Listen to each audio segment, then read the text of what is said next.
গ্যাসের তীব্র সংকটে পাম্পে গাড়ির সারি, দিন দিন কমছে সরবরাহ, কারখানার উৎপাদনও ব্যাহত। অতীতে গুরুত্ব না দেয়া সংকট সমাধানের আশ্বাস প্রধানমন্ত্রীর। গ্যাসের পাম্পে আসি কিন্তু পাম্প বন্ধ করে দেয়। ঘন্টার পর ঘন্টা দাঁড়িয়ে এসি, গ্যাসও পাচ্ছি না। ইলেকট্রিসিটির বিলটা আসবে, ওই বিলের টাকায় কমিশনের থেকে আসবে না। সময় উপযোগী সিদ্ধান্তগুলো নেওয়া হয়নি বলেই আজকে এই সংকটটা। সংকটের মধ্যে নোয়াখালী নতুন কূপে আসার আলো, ৪৫ দিনে শেষ হবে খনন।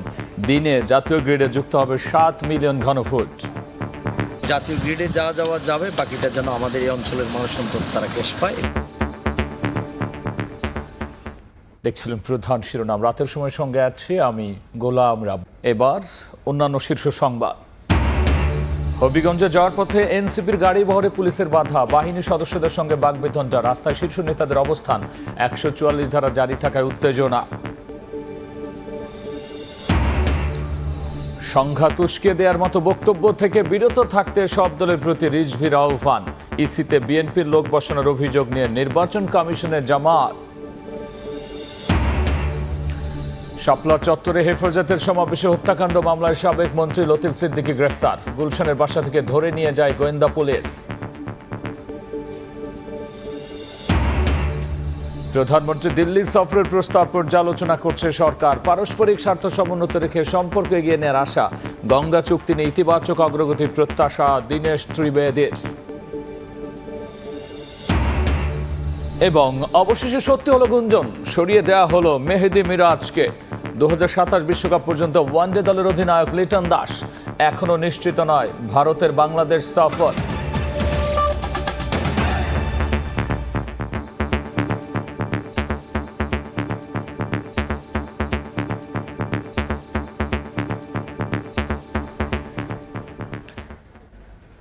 রাজধানীতে আরও তীব্র হয়েছে গ্যাস সংকট, সরবরাহ ঘাটতিতে বিক্রি বন্ধ রেখেছে অনেক ফিলিং স্টেশন।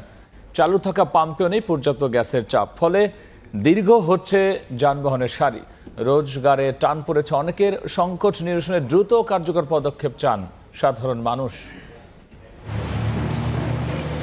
কক্সবাজারের মহেশখালীতে এলএনজি টার্মিনালের ত্রুটির কবলে দেশ। চাহিদার তুলনায় সরবরাহ কমে গেছে জাতীয় গ্রিডে, জ্বালানির ভোগান্তিতে কোটি মানুষ। গ্যাস সংকটে করুণ দশায় রাজধানীর সিএনজি ফিলিং স্টেশনগুলো। কোথাও পর্যাপ্ত চাপ নেই, আবার কোথাও একেবারেই বন্ধ। খোলা থাকা প্রত্যেকটি পাম্পেই যানবাহনের দীর্ঘ সারি, ঘন্টার পর ঘন্টা অপেক্ষার পরও মিলছে না চাহিদা মতো গ্যাস। ব্যবসা গরম আর প্রখর রোদে লাইনে অপেক্ষা করতে গিয়ে অসুস্থ হয়ে পড়ছেন অনেকে। গ্যাসের অভাবে গাড়ি চালাতে না পেরে রোজগারেও টান পড়ছে অনেকের। গতকালকে রাত্রে 4টার সময় আসছিলাম, রাত্রে 11টা পর্যন্ত আসছিলাম, কিন্তু পাই নাই গ্যাস। 6টা পর্যন্ত সিরিয়াল দিয়ে না পাইয়া আবার অপেক্ষা রাত্রে 9টা বাজে আইব। 10টা পর্যন্ত আসিলাম, তারপরে গ্যাস পাইনি, পরে গেছি গিয়া। আমাদের সময়েরও মূল্য নাই, এখানে আমরা ঘন্টার পর ঘন্টা দাঁড়িয়ে এসি, গ্যাসও পাচ্ছি না। প্রেশারও কম, মিনিমাম 2 বার নেওয়া লাগে, 4 ঘন্টা করে 8 ঘন্টা এখানেই থাকে না। তো মোটামুটি দিন শেষে গাড়ি জমা দেওয়া সব কিছু মিলে একেবারেই হচ্ছে না আর কি। কবে নাগাদ স্বাভাবিক হবে সরবরাহ ব্যবস্থা জানেন না খোদ পাম্প সংশ্লিষ্টরাও। 60 লিটার একটা সিলিন্ডারে গ্যাস ফিলিং করতে 2 মিনিট সময় লাগতো, এটা ফুল হয়ে যেত। এখন 6 মিনিটে 50% হয়। আমাদের সারা মাস যেভাবে আমরা সেল করতেছি, আমাদের ইলেকট্রিসিটির বিলটা আসবে, ওই বিলের টাকায় কমিশনের থেকে আসবে না। এখন আমার গ্যাস নাই, একটু প্রেশার আছে, প্রেশারে আমরা এখন দিচ্ছি, হয়তো 10-15 মিনিট পর এমনি বন্ধ হয়ে যাবে। সংকট সমাধানে শুধু আশ্বাস নয়, দ্রুত ও কার্যকর পদক্ষেপে ভোগান্তি লাঘবে সরকারের প্রতি আহ্বান জানান ভোক্তা ও খাত সংশ্লিষ্টরা। রাজধানীর প্রতিটি সিএনজি ফিলিং স্টেশনে এভাবেই ঘন্টার পর ঘন্টা লাইনে দাঁড়িয়ে অপেক্ষা করছেন যানবাহন সংশ্লিষ্টরা। এই তীব্র গরম ও রোদে বেশ ভোগান্তি পোহাতে হচ্ছে তাদের। এ সংকট নিরসনে সরকারের পক্ষ থেকে দ্রুত পদক্ষেপ নেওয়া হবে, এমনটাই প্রত্যাশা এ খাত সংশ্লিষ্ট সবার। সামদানি প্রত্যয়, সময় সংবাদ, ঢাকা।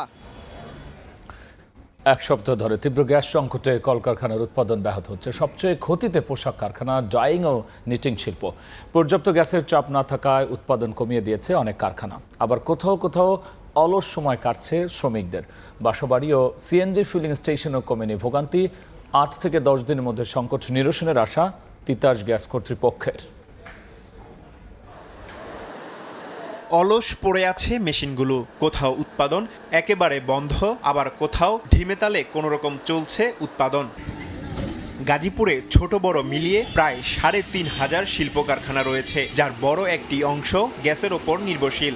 গত এক সপ্তাহ ধরে তীব্র গ্যাস সংকটে ভুগছে কারখানাগুলো। গ্যাসের চাপ কম থাকায় ডাইং কারখানাগুলো সবচেয়ে বেশি ক্ষতিগ্রস্ত হচ্ছে।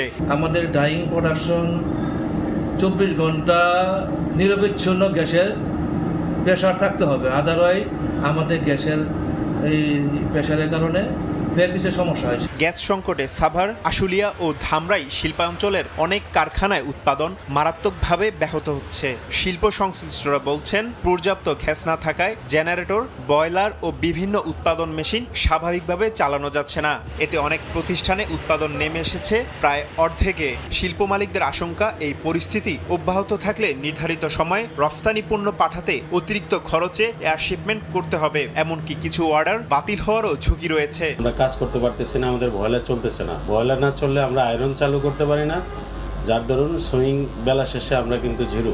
শিল্পনগরী নরসিংদীতে মিলছে না পর্যাপ্ত গ্যাস। কারখানার কর্মঘণ্টার 4 ভাগের 1 ভাগে নেমে যাওয়ায় উৎপাদন ব্যাহত হচ্ছে। যদি বড় জোর 1 সপ্তাহ তারা আমাদেরকে সাইজিং থেকে বিম না দিতে পারে, তাহলে পুরো ফ্যাক্টরি বন্ধ হয়ে যাবে। তো আমরা গ্যাসের জন্য এই সমস্যাগুলি ফিল করতেছি। মহেশখালীতে ভাসমান এলএনজি টার্মিনালে কারিগরি ত্রুটির কারণে জাতীয় গ্রিডে গ্যাস সরবরাহ কমে যাওয়ায় প্রভাব পড়ছে শিল্পনগরী নারায়ণগঞ্জেও। আবাসিক ও পরিবহন খাতের পাশাপাশি শিল্পাঞ্চলেও গ্যাস সংকট চলছে। ডাইং ও পোশাক কারখানাগুলোতে উৎপাদন প্রায় 20% নেমে এসেছে। গ্যাস হচ্ছে আমাদের টেক্সটাইল সেক্টরের এক মূল চালিকা শক্তি। এই গ্যাসের মাধ্যমে আমরা এখানে পাওয়ার উৎপাদন করি। তবে আগামী 8 থেকে 10 দিনের মধ্যে সংকট নিরসনের আশা করছেন তিতাসের কর্মকর্তা। আগামী 8-10 দিনের ভিতরে এই ক্রাইসিসটাও উত্তোলন করতে পারবো। গ্যাসের চাপ কমে যাওয়ায় নারায়ণগঞ্জের 33টি সিএনজি ফিলিং স্টেশনে অচল অবস্থা সৃষ্টি হয়েছে।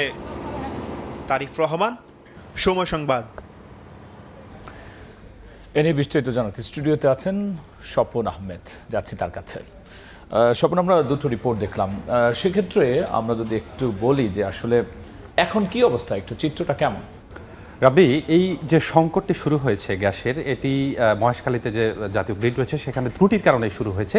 এই সংকটটি কিন্তু 7 থেকে 10 দিন আগে শুরু হয়েছে। এই সংকটের কারণে বেশ প্রভাবই পড়েছে জনমনে, বিশেষ করে যানবাহন যারা চালক রয়েছে তাদের যেরকম কঠিন সমস্যার মুখোমুখি হতে হচ্ছে, পাশাপাশি কলকারখানাতেও কিন্তু এই সমস্যায় বেশ ঝামেলায় পোহাতে হচ্ছে কলকারখানা মালিকদের। আমরা শুরুতে যানবাহনে যেগুলো রয়েছে সেই বিষয়টি নিয়ে আপনাকে একটু আলোচনা করতে চাই। গ্যাস সংকটের কারণে এক একজন চালক যারা আসলে প্রতিনিয়ত তাদের গ্যাসের প্রয়োজন হয়, তারা যখন ফিলিং স্টেশনগুলোতে যাচ্ছেন তাদেরকে 4 থেকে 5 ঘন্টা কিন্তু অপেক্ষা করতে হচ্ছে। পাশাপাশি বিভিন্ন গ্যাস পাম্পে তাদের কিন্তু চাপ না থাকার কারণে কোনো পাম্প তারা একেবারেই বন্ধ করে দেওয়ার সিদ্ধান্ত নিয়েছেন। কেননা যদি চাপ না থাকে তাহলে তো এই সংকট বা তারাও গ্যাস দিতে পারবে না। আর এই যে চালকরা যারা 4 থেকে 5 ঘন্টা ধরে অপেক্ষা করছেন তাদেরকে কিন্তু তাদের আয়েও কিন্তু বেশ ভাটা পড়েছে। কারণ জানেন, আপনি নিশ্চয়ই জানেন যে যারা গ্যাস ব্যবহার করেন অনেক মানুষ আছে যারা কিন্তু উবার বা ভাড়ায় এই তাদের পরিবহনগুলো চালনা করে থাকে। তো সেক্ষেত্রে তাদের যে আয় সেটি কিন্তু কমে গেছে। এই প্রভাবটা কিন্তু সাধারণ মানুষের কাছেও এসেছে। কারণ যখন 4 থেকে 5 ঘন্টা ধরে অপেক্ষা করে গ্যাস যারা পাচ্ছেন, তখন কিন্তু যখন ভাড়ায় চলতে যাচ্ছেন তখন কিন্তু সাধারণ মানুষের কাছ থেকে তারা যে ভাড়ার বিষয়টা সেটি কিন্তু বেশি নেওয়ার যে প্রবণতা সেটি কিন্তু শুরু হয়ে গেছে। তো এই 10 দিন আসলে গ্যাসের যে সংকট সেটির কলকারখানাতে কি প্রভাব পড়েছে সেই বিষয়টা আপনাদেরকে একটু দেখাতে চাই। আমরা তো যানবাহনেরটা দেখলাম, কলকারখানাতেগুলোতেও বেশ ব্যাপক ধরনের আসলে ক্ষতির দিকেই যাচ্ছে। কারণ গ্যাস দিয়ে যে সকল কলকারখানা চালিত হয়, বিশেষ করে ক্ষতির মুখে পোশাক কারখানা এবং ডাইং ও নিটিং শিল্প, এই কলকারখানাগুলো কিন্তু যারা গ্যাস দিয়ে চলাচল করে তাদের উৎপাদন কমাতে হচ্ছে, মালিকরা বাধ্য হচ্ছেন। কারণ তারা যে প্রোডাকশনগুলো নিয়েছেন তারা কিন্তু সেইভাবে আসলে প্রোডাকশন করতে পারছে না, কারণ তাদের কাছে জ্বালানি নেই। জ্বালানি না থাকার কারণে তাদের উৎপাদন অনেকটাই কমাতে তারা বাধ্য হচ্ছেন। এমনটা কিন্তু যারা বিভিন্ন শিল্প কারখানা মালিকগুলো রয়েছে তারা কিন্তু আমাদেরকে জানিয়েছেন। আবার এই কলকারখানায় যে সকল শ্রমিকরা কাজ করে থাকে তাদেরকেও কিন্তু বেশ ভোগান্তি পোহাতে হচ্ছে। কেননা এই সময়টি, অর্থাৎ তাদের কাছে যখন কাজ বেশি থাকে তারা কিন্তু ওভারটাইমের যে বিষয়টি, অর্থাৎ যত বেশি কাজ করার সুযোগ তারা পায় তারা কিন্তু সেখান থেকে একটি পারিশ্রমিক পায়, এবং এই সুযোগটি তারা পাচ্ছে না। এবং এখান থেকে তারা ওভারটাইমের যে সুযোগটি, পেমেন্ট পাওয়ার সুযোগটি, সেখান থেকে ব্যাহত হচ্ছে এবং বলতে গেলে যে তারা আসলে অলস সময় পার করছেন। সেক্ষেত্রে স্বপন, সমাধানের কোনো উপায় কি পাওয়া গেল? সমাধানের উপায় নতুন করে একটি সুবিধা বা একটি যদি বলি সুখবর সেটি আসলে এসেছে। আমরা এই বিষয়ে একটি প্রতিবেদন আছে, সেটি দেখতে চাই। নোয়াখালীর সেনবাগ উপজেলায় বড় চারিগাঁও গ্রামে নতুন গ্যাসকূপের সন্ধান পেয়েছে বাপেক্স। ৪৫ দিন খনন ও ১৫ দিন পরীক্ষা নিরীক্ষার পর নিশ্চিত হওয়া যাবে কূপটিতে মজুদ থাকা গ্যাসের পরিমাণ। সফলভাবে খনন সম্পন্ন হলে প্রতিদিন এখান থেকে ৭ মিলিয়ন ঘনফুট গ্যাস জাতীয় গ্রিডে যুক্ত হতে পারে বলে আশা করা হচ্ছে।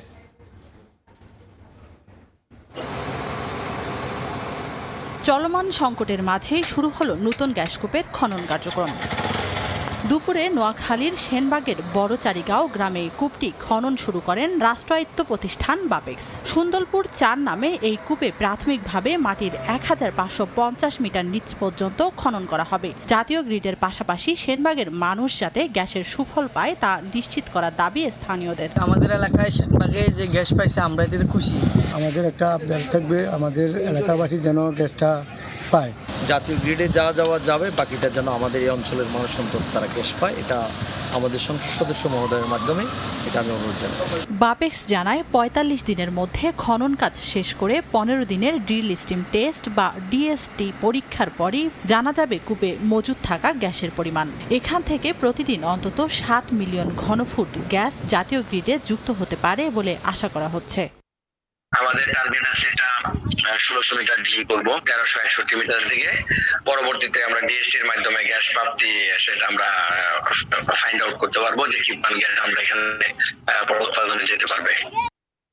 দেশে চলমান জ্বালানি সংকটের মধ্যে স্থলভাগে গ্যাস পাওয়ার খবরকে আশাব্যঞ্জক বলছেন সংশ্লিষ্টরা। এখান থেকে কি পরিমাণ গ্যাস উত্তোলন সম্ভব তা জানতে অপেক্ষা করতে হবে অন্তত ২ মাস। সময় সংবাদ, নোয়াখালী। এই যে আমরা নোয়াখালীর তথ্যটা পেলাম, কি ঘটতে পারে পরবর্তীতে?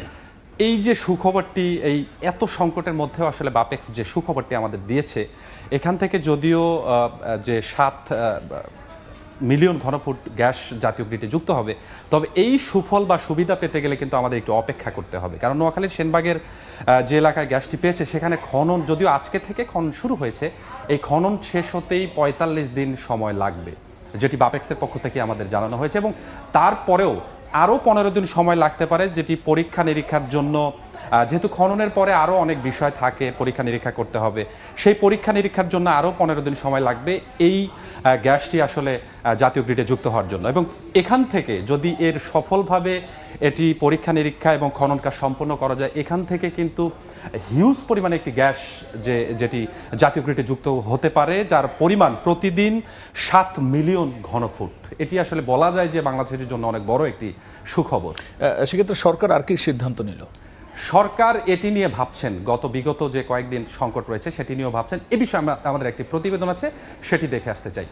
সময়োপযোগী সিদ্ধান্তের অভাবেই গ্যাস সংকটের শিল্প খাত। সমস্যা সমাধানের উদ্যোগ নেওয়ার আশ্বাস দিয়েছেন প্রধানমন্ত্রী তারেক রহমান। সকালে সচিবালয়ের টেক্সটাইল খাতে সমস্যা সমাধানে গঠিত কমিটির সঙ্গে সরকার প্রধানের বৈঠক শেষে একথা জানান বিটিএমই সভাপতি। এদিকে প্রধানমন্ত্রীর সঙ্গে বৈঠক শেষে বরেন্দ্র বহুমুখী উন্নয়ন কর্তৃপক্ষের চেয়ারম্যানের অভিযোগ, প্রতিষ্ঠান বন্ধে বাজেট কমানো সহ নানা প্রতিকূল পরিস্থিতি তৈরি করেছিল বিগত সরকার। মধ্যপ্রাচ্যে যুদ্ধ পরিস্থিতিতে দেশে জ্বালানি সংকটের মধ্যে দায়িত্ব নেয় বিএনপি সরকার। সমস্যা সামাল দিতে না দিতেই ইরান যুক্তরাষ্ট্রের মধ্যে নতুন করে সংঘাতে তীব্র হয়েছে গ্যাস সংকট। নতুন উৎস খুঁজতে মালয়েশিয়ার প্রধানমন্ত্রীর সঙ্গে ফোনালাপ করেন প্রধানমন্ত্রী তারেক রহমান। পরদিন বুধবার সচিবালয়ে জ্বালানি খাত নিয়ে অগ্রগতি সভা করেন সরকার প্রধান। সংকট উত্তরণ সহ সরবরাহ পরিস্থিতি নিয়ে আলোচনা করেন সংশ্লিষ্টরা। এর আগে সকালে টেক্সটাইল খাতের সংকট উত্তরণে গঠিত কমিটির সঙ্গে বৈঠক করেন প্রধানমন্ত্রী। পরে বিটিএমএ সভাপতি শওকত আজিজ রাসেল জানান, দীর্ঘদিনের জ্বালানি সংকট সমাধানের পাশাপাশি পুরোপুরি বন্ধ বা আংশিক ক্ষতিগ্রস্ত কারখানাগুলোর কোথায় কতটুকু সহযোগিতা প্রয়োজন তা চিহ্নিত করতে উদ্যোক্তাদের কাছে প্রতিবেদন চেয়েছে সরকার। সময়োপযোগী সিদ্ধান্তগুলো নেওয়া হয়নি বলেই আজকে এই সংকটটা পুরনো হয়ে গেছে বন্ধ, আরটা হচ্ছে আপনার হয়তো বিভিন্ন আদারওয়াইজ ক্ষতিগ্রস্ত। তো ওগুলোকে স্যাগ্রিগেট করার জন্য তিতুমির সাহেব আলোচনা করেছেন। উনি বলেছেন মিনস অফ ভেরিফিকেশন করে আমার কাছে নিয়ে আসো, তাহলে আমরা আইডেন্টিফাই করব কোন ফ্যাক্টরিকে আপনার রুখে দাঁড়ানোর জন্য সাপোর্ট করা চায়, কাকে করা যাবে না। দুপুরে মন্ত্রিপরিষদ বিভাগে আয়োজিত সভায় প্রধানমন্ত্রীর কাছে বরেন্দ্র অঞ্চলের উন্নয়ন পরিকল্পনা তুলে ধরা হয়। বিএমডিএ চেয়ারম্যান জানান, কৃষকদের দাবি অনুযায়ী 12,000 কোটি টাকার 2 প্রকল্প দ্বারা ডাবল লিফটিং পদ্ধতিতে সেচের জন্য পানি সরবরাহ করা হবে। আমরা দুটি উন্নয়ন প্রকল্পের মধ্যে প্রায় 2,000 কোটি টাকা এবং আরেকটি সম্মিলিত মেগা প্রজেক্ট, সেটিও প্রায় 10,000 কোটি টাকার মতো। আমরা আশা করছি দ্রুত সময়ের মধ্যে এগুলো পাশ হলে ওই অঞ্চলের 16 জেলার বরেন্দ্র অঞ্চলের 16 জেলার কৃষকের ভাগ্য উন্নয়ন হবে। ভূগর্ভস্থ পানির উপর নির্ভরশীল ছিলাম, আমরা নতুন প্রযুক্তি নিয়ে এসেছি, সেখানে আমরা সারফেস ওয়াটার ইউজ করে মহানন্দ পানি নদী থেকে আমরা একটি ডবল লিফটিং করে এখানে 16 কিলোমিটার দূরে চাপাই এবং আমাদের নওগাঁ অঞ্চলে প্রায় কয়েক লক্ষ জমিতে আমরা সেচ সুবিধা দিব। এদিকে বিকেলে প্রধানমন্ত্রীর সভাপতিত্বে ভূমিকম্প পরবর্তী জরুরি সারা ও সার্বিক প্রস্তুতি সংক্রান্ত বৈঠক হয়। জাতীয় টাস্কফোর্স গঠন, ভূমিকম্প পরবর্তী জরুরি সেবা দিতে ঢাকা ও পার্শ্ববর্তী এলাকার জন্য 1 লাখ স্বেচ্ছাসেবক দল তৈরি, প্রশিক্ষণ প্রদান এবং প্রয়োজনীয় সরঞ্জাম সরবরাহের পরিকল্পনা নিয়ে আলোচনা হয়। এছাড়া প্রধানমন্ত্রীর কার্যালয়ে একটি বিশেষ সেল গঠনের সিদ্ধান্ত নেওয়া হয়। এরই মধ্যে 70,000 স্বেচ্ছাসেবকের ডাটাবেজ প্রস্তুত হয়েছে, বাকি 30,000 স্বেচ্ছাসেবকের তথ্য নিয়েও কাজ চলছে। মুরসালিন হক জুনায়েদ, সময় সংবাদ, ঢাকা। রাব্বি, প্রতিবেদনটি আমরা দেখলাম। সেক্ষেত্রে স্বপন, তাহলে সরকারের ভাবনা কি? স্বল্পমেয়াদী কোনো ভাবনা আছে? কারণ এখন তো গ্যাসের, আপনি বলছিলেন যে বাসাবাড়ি থেকে শুরু করে যানবাহন সব জায়গায় সংকট। রাব্বি, আপনি নিশ্চয়ই জানেন যে মধ্যপ্রাচ্যে যুদ্ধের সময় বিএনপি সরকার তারা নতুন করে দেশে আসেন এবং তারপরে তারা সরকার গঠন করেন। এর মাঝখানেই আসলে যে জ্বালানি সংকটটি তৈরি হয়েছিল, সেটিও কিন্তু খুব যে জ্বালানি সংকট তৈরি, সেটি খুব স্বাভাবিকভাবেই সরকার এখন কিন্তু পুরোপুরি স্বাভাবিক রয়েছে। একইভাবে এই গ্যাসের সংকট সমাধানের জন্য সরকারের পক্ষ থেকে বেশ সিদ্ধান্ত নেওয়া হচ্ছে এবং এটি সরকার ভাবছে। আমরা যদি বলি যে আজকে সচিবালয়ে বেশ কিছু মিটিং হয়েছে, অর্থাৎ এই গ্যাস সংশ্লিষ্ট বা শিল্প খাত সংশ্লিষ্ট যারা রয়েছে তাদের নিয়ে আসলে বেশ মিটিং হয়েছে এবং সেখানে প্রধানমন্ত্রী বলেছেন যে সময় উপযোগী সিদ্ধান্তের অভাবেই আসলে শিল্প খাতে গ্যাসের সংকট রয়ে গেছে। অর্থাৎ তিনি এটি বলতে চেষ্টা করেছেন যে যেহেতু আগের সময়গুলোতে যে গ্যাস নিয়ে যে শিল্প কারখানাগুলোতে গ্যাস নিয়ে যে বিষয়গুলো আসা দরকার ছিল সেটি হয়তো হয়নি, এর কারণে যে সংকট সেটি শিল্প কারখানা সহ যানবাহনগুলোতে তৈরি হয়েছে। একই সাথে তিনি কিন্তু গতকালকে অর্থাৎ মঙ্গলবার তিনি গ্যাসের নতুন উৎস খোঁজার জন্য অর্থাৎ এলএনজি বা এলপিজি কেনার জন্য তিনি কিন্তু মালয়েশিয়া প্রধানমন্ত্রীর যিনি তার সঙ্গে কিন্তু প্রধানমন্ত্রী তারেক রহমান কথা বলেছেন যেন খুব দ্রুতই অর্থাৎ এই যে 10 দিন বা 7 দিন ধরে যে সংকটটি তৈরি হয়েছে সেটি নিরসন করা যায় এবং সেখান থেকে এলএনজি কেনার ব্যাপারেও তিনি হয়তো ভাবছেন এবং সেখান থেকে কেনার জন্যই আসলে তিনি মালয়েশিয়ার যে প্রধানমন্ত্রী রয়েছে তার সঙ্গে তিনি কথা বলেছেন। একই সাথে তিনি বলেছেন যে বিগত জ্বালানি সংকট অর্থাৎ জ্বালানি সংকটের মধ্যে ডিজেল, কেরোসিন, পেট্রোল বা অকটেনের যে সংকটগুলো ছিল সেই সংকটটি তিনি যেভাবে এই সরকার উত্তরণ করেছেন, একইভাবে কিন্তু খুব দ্রুত তারা চেষ্টা করছেন এই গ্যাসের যে সংকট তৈরি হয়েছে সেটি সমাধানের। তো সাধারণ মানুষের যেরকম প্রত্যাশা করছেন একইভাবে সরকারের ভাবনা যদি মিলে যায় তাহলে আমাদের যে নতুন করে গ্যাসের সংকটটি তৈরি হয়েছে সেটি হয়তো খুব দ্রুতই সমাধান হবে। স্বপন, অসংখ্য ধন্যবাদ আলোচনায় যুক্ত হওয়ার জন্য। গ্যাস সংকট এবং সরকারের ভাবনা এসব নিয়ে বিস্তারিত আলোচনার জন্য স্টুডিওতে যুক্ত হয়েছিলেন সহকর্মী স্বপন আহমেদ। এদিকে প্রধানমন্ত্রীর সঙ্গে সাক্ষাৎ করেছেন ভুবন ভোলানো হাসিতে মন জয় করা কিশোর তাহসিন। নতুন কুড়ি স্পোর্টসে ছবি ভাইরাল হওয়ায় তাহসিনকে নিজ কার্যালয়ে ডেকে নেন সরকার প্রধান। সমবেদনা জানান মাইলস্টোন ট্র্যাজেডিতে তার বোন হারানোর জন্য। এ সময় তাহসিনের হাতে ফুটবল ও বিশেষ উপহার সামগ্রী তুলে দেন তারেক রহমান। সফল ক্যারিয়ার গড়ে তুলতে দেন প্রয়োজনীয় দিক নির্দেশনা।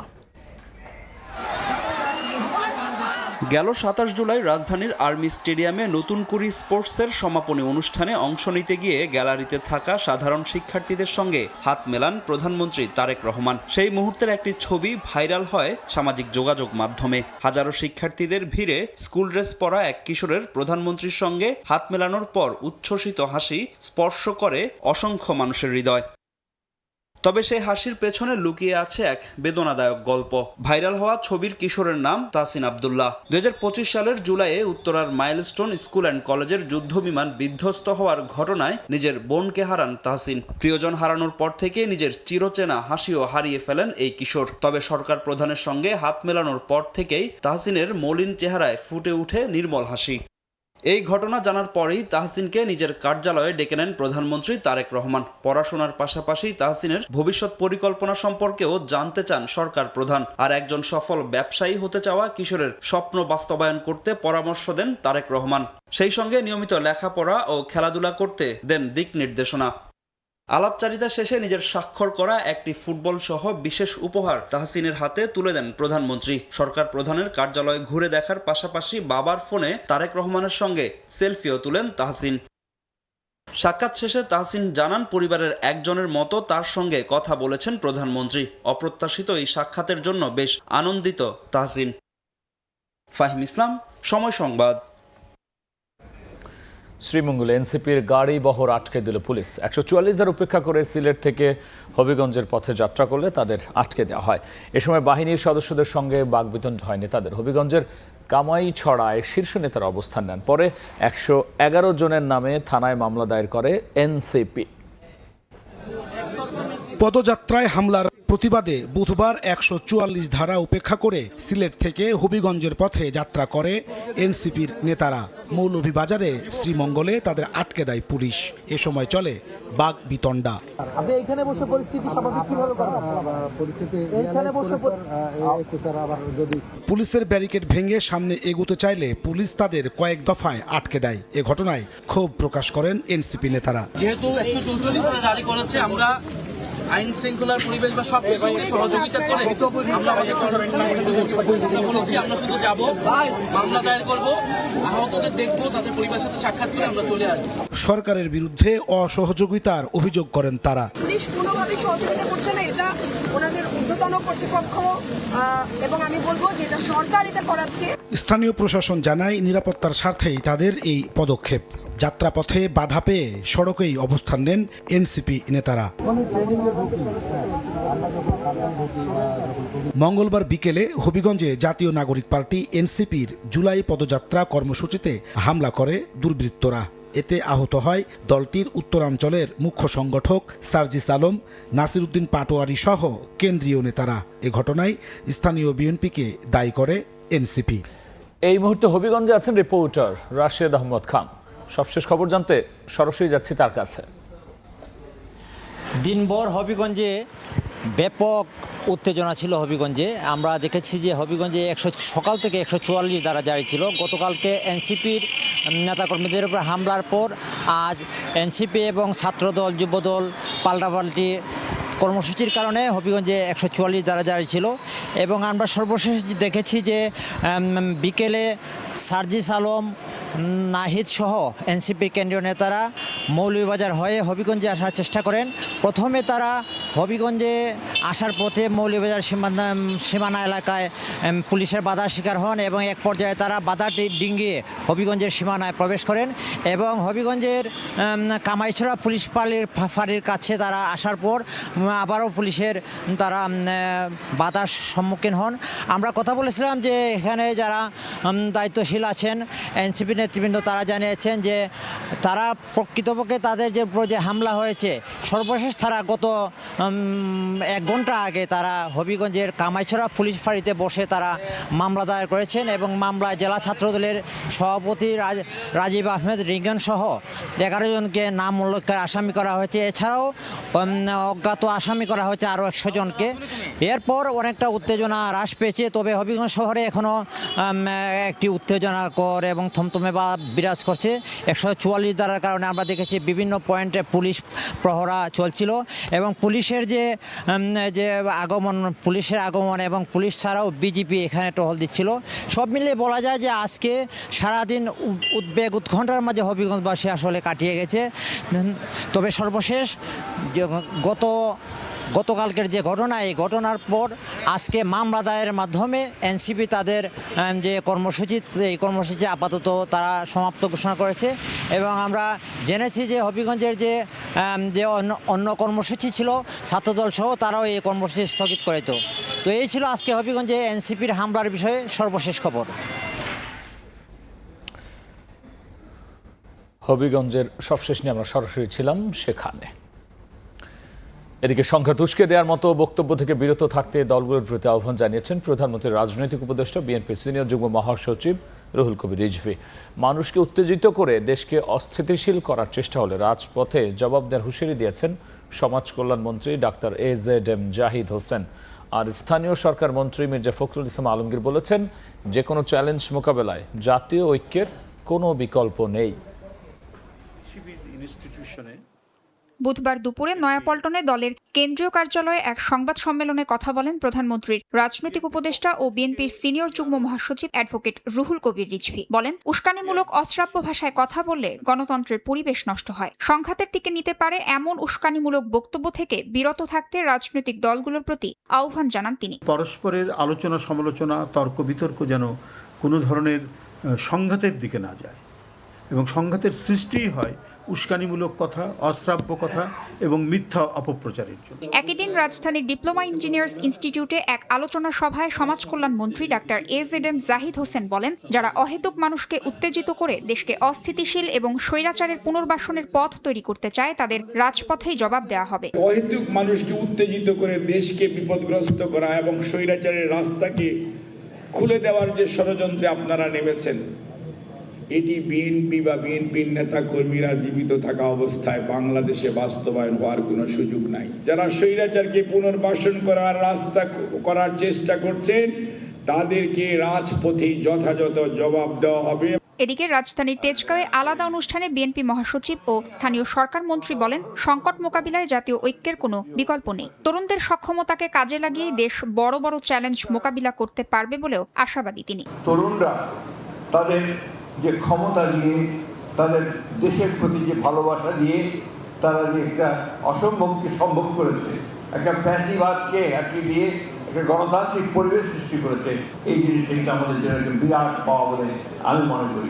দেশের তরুণরাই দেশপ্রেম ও সাহসিকতার মাধ্যমে দেশকে ফ্যাসিবাদ মুক্ত করেছে উল্লেখ করে দেশকে সমৃদ্ধ করতে সবাইকে ঐক্যবদ্ধ হয়ে কাজ করার আহ্বান জানান মির্জা ফখরুল। আমাদের স্ট্রেংথটা ওই জায়গায়।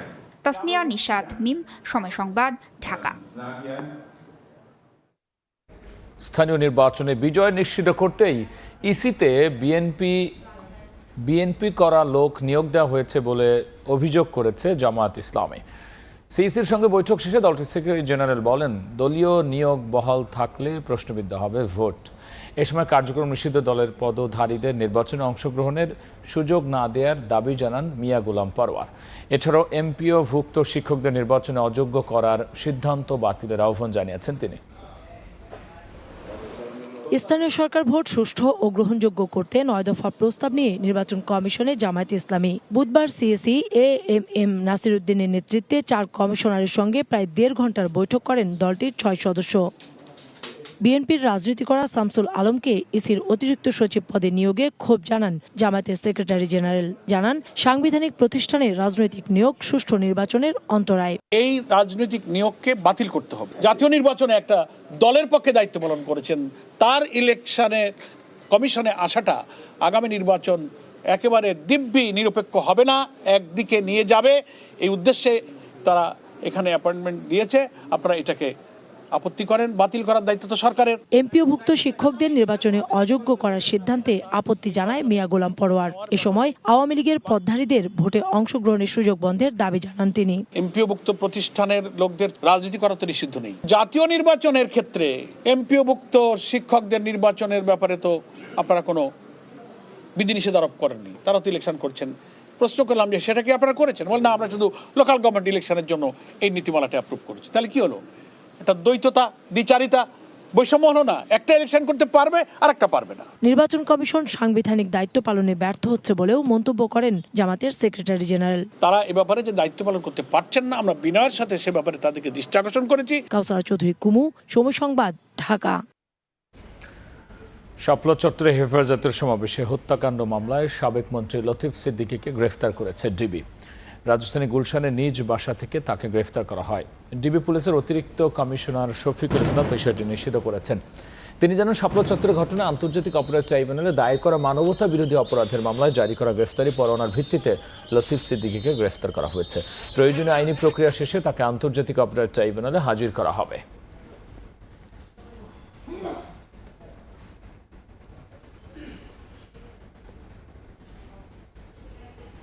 রাতের সময়ে আরও থাকছে। সাজ্জাদ বাহিনীর হাত ধরে চট্টগ্রামে ত্রাসের রাজত্ব গড়ে শীর্ষ সন্ত্রাসী ডেভিড ইমন বেশ পরিবর্তন করেও হয়নি শেষ রক্ষা। ভারতে পালানোর সময় যশোরে গ্রেফতার। প্রধানমন্ত্রী তারেক রহমানের ভারত সফরের প্রস্তাব পর্যালোচনা করা হচ্ছে বলে জানিয়েছেন পররাষ্ট্রমন্ত্রী। তিনি বলেছেন, পারস্পরিক স্বার্থ, সার্বভৌমত্ব ও সমতা বজায় রেখে বাংলাদেশ ভারত সম্পর্ক এগিয়ে নিতে একমত দুই দেশ। এদিকে প্রধানমন্ত্রী দিল্লি সফরে দুই দেশের পারস্পরিক সমস্যার ইতিবাচক সমাধানে আশাবাদী ভারতীয় হাই কমিশনার দীনেশ ত্রিবেদী। বাংলাদেশে আসার প্রায় ১.৫ মাস পর বুধবার বিকেলে প্রথমবারের মতো পররাষ্ট্র মন্ত্রণালয়ে যান ভারতীয় হাই কমিশনার দীনেশ ত্রিবেদী। সৌজন্য সাক্ষাৎ করেন পররাষ্ট্রমন্ত্রী ডক্টর খলিলুর রহমানের সঙ্গে। এর আগে বৈঠক করেন প্রতিমন্ত্রী শামা ওবায়দ ইসলামের সঙ্গেও। ঢাকায় ভারতীয় দূত হিসেবে দায়িত্ব গ্রহণের পর এটিই ছিল দুই দেশের কূটনৈতিক নেতৃত্বের প্রথম আনুষ্ঠানিক বৈঠক। আলোচনা ইতিবাচক হয়েছে জানিয়ে ভারতীয় হাই কমিশনার বলেন, দুই দেশের জনগণের ঐতিহাসিক সম্পর্ক আরও দৃঢ় করার পাশাপাশি ভারতে আয়োজিত ব্রিক্স সম্মেলনে প্রধানমন্ত্রী তারেক রহমানের সম্ভাব্য সফর এবং গঙ্গার পানি বণ্টন চুক্তি নিয়ে আশাবাদী New Delhi. Whatever is beneficial to both the people, it's definitely will happen once the Honorable Prime Minister, I'm sure, visits India. And the working group will have their own papers. So things, I'm looking forward to everything which is positive. And I can tell you, we had a great meeting with lot of positivity. ফিলিপাইনে ASEAN সম্মেলনের ফাঁকে ভারতের পররাষ্ট্রমন্ত্রী এবং নতুন high কমিশনারের সঙ্গে আলাপচারিতার প্রসঙ্গ টেনে পররাষ্ট্রমন্ত্রী জানান, পারস্পরিক স্বার্থ এবং সম্মানের ভিত্তিতে ঢাকা দিল্লি সম্পর্ক আরও এগিয়ে নিতে একমত দুদেশ। বলেন, পর্যালোচনার টেবিলে আছে প্রধানমন্ত্রীর ভারত সফরের প্রস্তাব। এখন রিভিউ করছে এবং আমরা এ বিষয়ে একটা সিদ্ধান্ত নেব। পারস্পরিক সার্বভৌম সমতার ভিত্তিতে আমরা এগিয়ে নিয়ে যাব, এই বিষয়ে আমরা একমত পোষণ করি। বৃহস্পতিবার মার্কিন প্রেসিডেন্টের মধ্য ও দক্ষিণ এশিয়া বিষয়ক বিশেষ দূত সার্জিও গোরের বাংলাদেশ সফর প্রসঙ্গে এক প্রশ্নের জবাবে খলিলুর রহমান বলেন, কোনো দেশের সঙ্গে সম্পর্ক জোরদার করার অর্থ অন্য দেশের সঙ্গে সম্পর্কের অবনতি নয়। জাতীয় স্বার্থ প্রাধান্য দিয়েই সম্পর্ক এগিয়ে নিচ্ছে বাংলাদেশ। কারোর সঙ্গে সম্পর্ক উন্নয়ন মানে এই নয় যে আরেকজনের সঙ্গে সম্পর্ক অবনতি হচ্ছে। চীনের সঙ্গে আমাদের একটা অত্যন্ত ভালো সফর হয়েছে। ভবিষ্যতে যদি ভারতে আমাদের প্রধানমন্ত্রী যান, আমরা আশা করব সেই সফরটিও অত্যন্ত ভালো হোক। এবং এই যে মিস্টার গোর আসবেন, আমার সঙ্গে সেক্রেটারি অফ স্টেটের রুবিও সাহেবের সঙ্গে দেখা হয়েছে। এগুলো হচ্ছে এই ইন্টারাকশনগুলোর মাধ্যমে আমরা সম্পর্ক এগিয়ে নিতে যাচ্ছি। ভারতে নিযুক্ত মার্কিন রাষ্ট্রদূত সার্জিও গোর সরকারের পাশাপাশি অংশীজনদের সঙ্গেও বৈঠক করবেন। এছাড়া কক্সবাজারে রোহিঙ্গা ক্যাম্প পরিদর্শন করবেন বলেও জানান পররাষ্ট্রমন্ত্রী। যেখানে আমাদের স্বার্থ আমরা সেখানে যাব। শাতিলা শারমিন, সময় সংবাদ, ঢাকা। নির্দিষ্ট অভিযোগ না থাকলেও তদন্তের স্বার্থে যে কাউকে করা যাবে গ্রেফতার। আপিল বিভাগের রায়ে তদন্তের স্বার্থে শোন অ্যারেস্টের ক্ষমতা ফিরে পেল আইন শৃঙ্খলা বাহিনী। এদিকে চট্টগ্রাম 2 আসনে বিএনপির সংসদ সদস্য সরওয়ার আলমগীরের পরবর্তী সংসদ অধিবেশনে যোগ দিতে বাধা নেই বলে আদেশ দিয়েছেন আপিল বিভাগ। মামলায় জামিন পেয়ে কারামুক্তির আগেই অন্য মামলায় শোন অ্যারেস্ট। সাবেক প্রধান বিচারপতি ABM খায়রুল হক সহ কয়েকজনের ক্ষেত্রে ঘটে এমন ঘটনা। একে হয়রানি উল্লেখ করে রিটও হয় হাইকোর্টে। পরে হাইকোর্টের একটি দ্বৈত বেঞ্চ রায় দেন, সুনির্দিষ্ট অভিযোগ ছাড়া কোনো আসামিকে শোন অ্যারেস্ট নয়। এই বিষয়ে রুলও জারি করেন। কোনো ব্যক্তিকে পুনঃগ্রেফতার দেখা। হাইকোর্টের রায়ের বিরুদ্ধে আপিল করে রাষ্ট্রপক্ষ। বুধবার প্রধান বিচারপতি নেতৃত্বাধীন আপিল বিভাগ হাইকোর্টের এই রায়কে স্থগিত করেন। এই আদেশের মাধ্যমে আইন শৃঙ্খলা বাহিনী স্বাধীন তদন্তের পরিবেশ ফিরে পেল বলে মন্তব্য করেন অ্যাটর্নি জেনারেল। আইন শৃঙ্খলা রক্ষাকারী বাহিনী কোনো ব্যক্তির বিরুদ্ধে যদি গুরুতর কোনো অপরাধেরও যদি কোনো তথ্য পায়, তাহলে তাকে গ্রেপ্তার করতে পারবেন না, তাকে আইনে সোপর্দ করতে পারবেন না।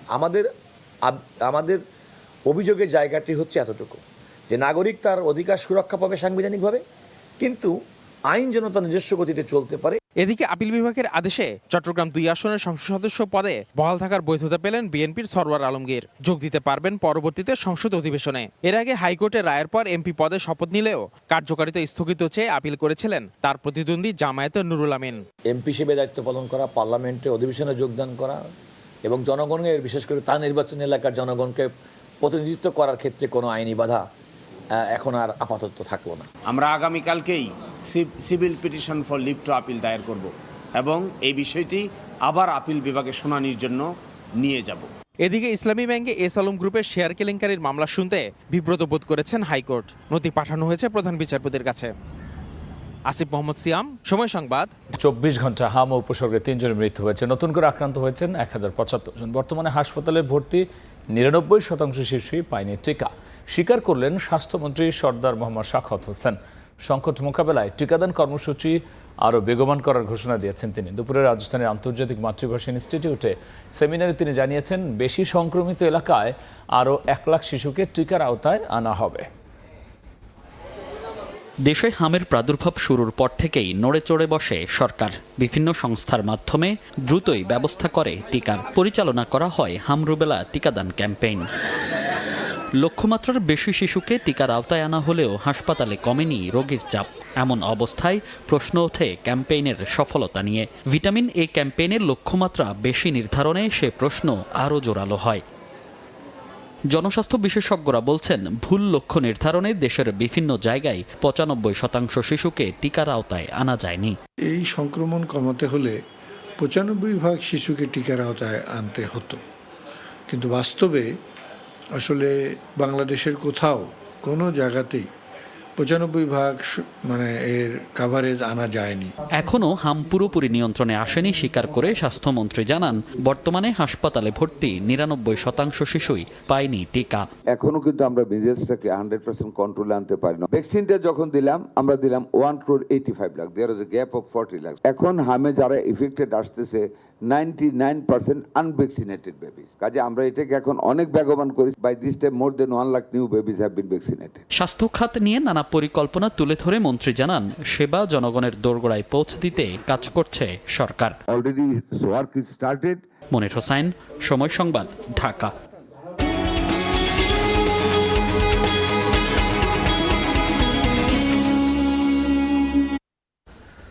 নওগাঁয় 15 দিনের ব্যবধানে প্রতি কেজি চিনি আতপ চালের দাম বেড়েছে 50 টাকা পর্যন্ত। ঊর্ধ্বমুখী সরু ও মোটা জাত হঠাৎ এমন দাম বৃদ্ধিতে চরম বিপাকে ভোক্তারা।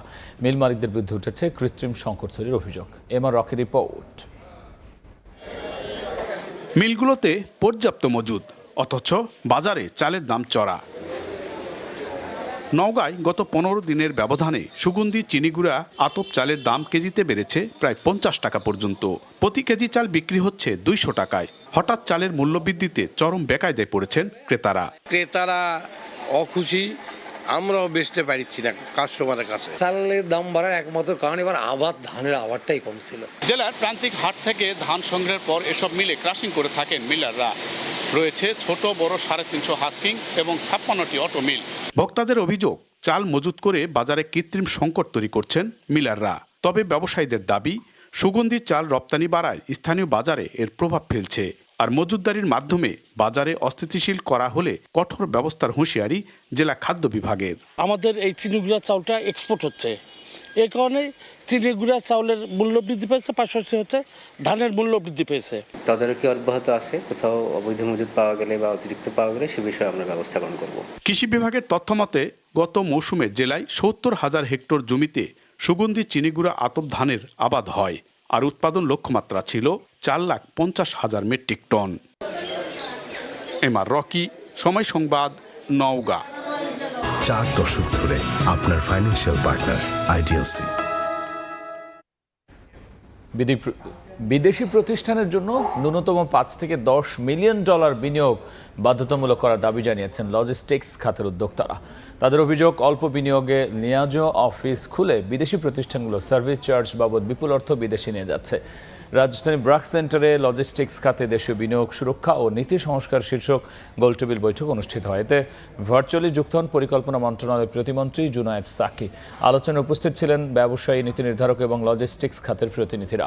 বক্তারা বিদেশি প্রতিষ্ঠানের জন্য ন্যূনতম বিনিয়োগের শর্ত নির্ধারণ এবং দেশীয় উদ্যোক্তাদের জন্য সমান প্রতিযোগিতার পরিবেশ নিশ্চিত করার দাবি জানিয়েছেন।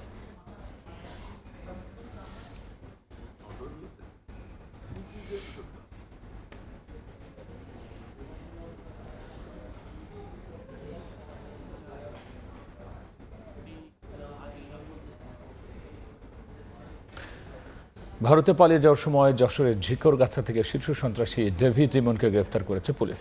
হত্যা মামলাসহ 15টি মামলার আসামি সে। চট্টগ্রামের আন্ডারওয়ার্ল্ডের শীর্ষ সন্ত্রাসীকে গ্রেফতারে সাধারণ মানুষের মাঝে ফিরেছে স্বস্তি। আন্ডারওয়ার্ল্ডের আতঙ্কের নাম ডেভিড ইমন। পুলিশের তালিকায় চট্টগ্রামের শীর্ষ সন্ত্রাসী সে। কিছুদিন আগে চট্টগ্রামে একটি ইন্টারনেট সেবা প্রতিষ্ঠানের মালিকের কাছে 2 কোটি টাকা চাঁদা চেয়ে 2 দিনের সময় বেঁধে দিয়েছিল সে।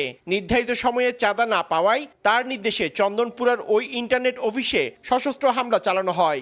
এরপর নতুন করে আবারও আলোচনায় ডেভিড ইমনের নাম। শীর্ষ সন্ত্রাসী সাজ্জাদ, ডেভিড ইমন, রায়হান, এদের প্রতি আমরা অনেকদিন ধরে চট্টগ্রাম জেলা পুলিশ তথ্য সংগ্রহ করছে। তারা দীর্ঘদিন ধরেই চট্টগ্রাম জেলা পুলিশের গোয়েন্দা নজরদারিতে ছিল। গোয়েন্দা তথ্যের ভিত্তিতে ভারতে পালিয়ে যাওয়ার সময় শীর্ষ সন্ত্রাসী ডেভিড ইমন ধরা পড়েন পুলিশের জালে। যশোর থেকে গ্রেফতার করা হয় তাকে। তাদের সঙ্গে প্রাথমিকভাবে কথা বলে আমরা যেটা জানতে পেরেছি যে তারা এই পথ দিয়ে ইন্ডিয়াতে যাবার একটা চেষ্টা করেছিল। পরবর্তীতে আমরা চট্টগ্রাম জেলা পুলিশের অফিসারদের কাছে তাদেরকে হস্তান্তর করেছি। তার গ্রেফতারের খবরে স্বস্তি ফিরেছে চট্টগ্রামের সাধারণ মানুষের মাঝে।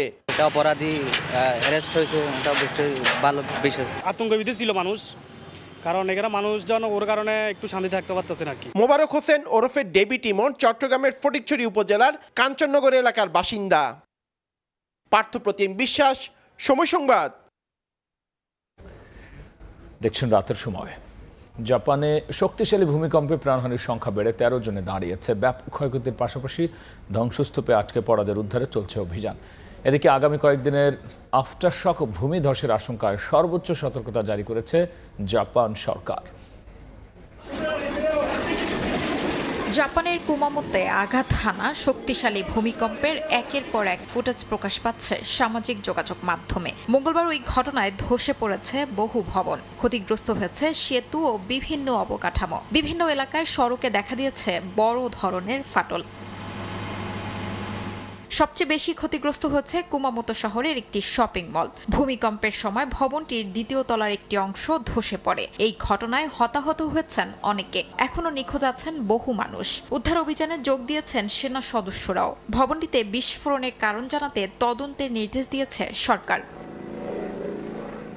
উপকেন্দ্রের কাছাকাছি উকি শহরে একটি হাসপাতালে বিদ্যুৎ বিচ্ছিন্ন হয়ে পড়ায় চিকিৎসা সেবা মারাত্মকভাবে ব্যাহত হয়েছে। এছাড়াও 36,000-এর বেশি বাড়িতে বিদ্যুৎ সংযোগ বিচ্ছিন্ন রয়েছে। ক্ষতিগ্রস্ত এলাকায় জরুরি বিদ্যুৎ সরবরাহ পুনঃস্থাপন এবং আশ্রয় কেন্দ্রে ক্ষতিগ্রস্তদের সহায়তা দিতে কাজ করছে স্থানীয় প্রশাসন।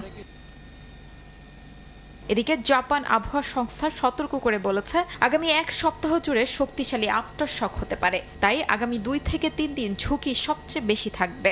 একই সঙ্গে ভূমিকম্পে দুর্বল হয়ে পড়া পাহাড়ি এলাকায় ভূমিধসের আশঙ্কা থাকায় বাসিন্দাদের অপ্রয়োজনীয় চলাচল এড়িয়ে নিরাপদ স্থানে থাকার আহ্বান জানানো হয়েছে। শিউলি রোসা, সময় সংবাদ। মেহেদী হাসান মিরাজকে সরিয়ে বাংলাদেশ জাতীয় ক্রিকেট দলে নতুন ওয়ানডে অধিনায়ক করা হলো লিটন দাসকে। টি-20-র পাশাপাশি একদিনের ক্রিকেটও দলকে নেতৃত্ব দেবেন তিনি। এই ফরম্যাটে সহ অধিনায়ক করা হয়েছে তাওহিদ হৃদয়কে। মিটিং শেষে সংবাদ সম্মেলনে বিষয়টি নিশ্চিত করেছেন বিসিবি সভাপতি তামিম ইকবাল। দুপক্ষের সঙ্গে আলোচনা করেই এই সিদ্ধান্ত নেওয়া হয়েছে বলে জানান তিনি। আমাদের 3 ফরম্যাটে 3 ক্যাপ্টেন ছিল, which I believe দেখেন এই ডিসিশনে there is nothing wrong and there is nothing right. আমি বিশ্বাস করি that we should have 2 captains. The board believes we should have 2 captains, white ball and a red ball captain. এটা বলার আগে we have decided যে আমরা 2টা captain ঘোষণা করব, 2টা ক্যাপ্টেনই রাখবো। আর Liton Das will be the white ball captain and Shanto will continue as red ball captain. The vice captain of the white ball will be Tawhid Hridoy. I had a discussions with Miraj. He understands the point. আমাদের যে প্রসেসটা maintain করা উচিত ছিল, আমি তার সাথে কথা বলেছি, I explained, he explained, সব কিছু বুঝে and in agreement from both the side we have decided this. BCC এর সাথে বিসিবি মেইলসের এক্সচেঞ্জ হচ্ছে। আমরা চেষ্টা করছি যে সব দিক থেকে, আমি আশা করি তারা আসবেন এটা আসলে বাংলাদেশের ইন্ডিয়া সিরিজ যখন হয়, the excitement is in different level, I'm sure, from the journalists, from fans, cricketers, everyone, and I'm very hopeful that they'll come. Bangladesh is an extremely safe country, and I'm very hopeful. আমি আশাবাদী যে ওনারা আসবেন। এ পর্যায়ে শীর্ষ সংবাদ জানিয়ে দিচ্ছে আরও একবার। গ্যাস পাম্পে আসি কিন্তু পাম্প বন্ধ করে দেয়। ঘন্টার পর ঘন্টা দাঁড়িয়ে আছি, গ্যাসও পাচ্ছি না। ইলেকট্রিসিটির বিলটা আসবে, ওই বিলের টাকায় কমিশনের থেকে আসবে না। গ্যাসের তীব্র সংকটে পাম্পে গাড়ির সারি, দিন দিন কমছে সরবরাহ, কারখানার উৎপাদনও ব্যাহত। অতীতে গুরুত্ব না দেয় সংকট সমাধানের আশ্বাস প্রধানমন্ত্রীর। হবিগঞ্জে যাওয়ার পথে এনসিপির গাড়ি বহরে পুলিশের বাধা, বাহিনী সদস্যদের সঙ্গে বাগবিতণ্ডা। 144 ধারা জারি থাকায় উত্তেজনা, 111 জনের নামে থানায় মামলা দায়ের। এবং শাপলা চত্বরে হেফাজতের সমাবেশে হত্যাকাণ্ড মামলায় সাবেক মন্ত্রী লতিফ সিদ্দিকী গ্রেফতার, গুলশানের বাসা থেকে ধরে নিয়ে যায় গোয়েন্দা পুলিশ।